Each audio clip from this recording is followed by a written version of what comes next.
विद्युत आवेश का प्रमुख प्रतीक जो बच गया था, कौन कौन प्रतीक बच गए रहा?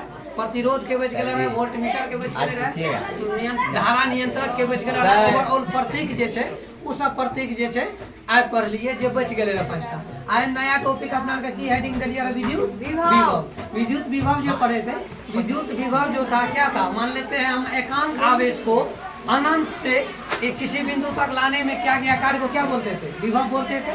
उसके बाद क्या पढ़े थे? दूसरा क्या था? विभवांतर। उसके बाद क्या था?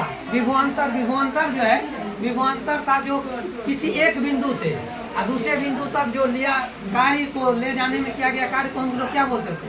विभव में जो भी अंतर था, मान लेते हैं कोई एक विभव यहाँ है और दूसरे विभव यहाँ पे है, इन दोनों के बीच के अंतर को हम लोग क्या बोलते हैं? विभवांतर कहते हैं। तो एक आवेश यहाँ होता था, एक आवेश यहाँ, दोनों का जो अंतर होता था उसको हम क्या बोलते थे? विभवांतर। विभवांतर के बाद हम लोग क्या पढ़े? विभवांतर के बाद क्या पढ़े थे? विभवांतर का जो फॉर्मूला जो हम निकालते हैं कैसे निकालेंगे? मान लेते हैं क्यू आवेश को एक बिंदु से दूसरे बिंदु तक ले जाने में कितना कार्य करते थे? W कार्य होता था। और W कार्य, इसीलिए हम एक आवेश को लाएंगे तो कितना कार्य होगा? W/Q। तो यहाँ से हम लोग को फॉर्मूला निकलेगा विभवांतर का। देखो क्या आ जाएगा? V बराबर कार्य बटा आवेश। कार्य को हम किससे सूचित करते हैं? W से, और आवेश को किससे? Q से।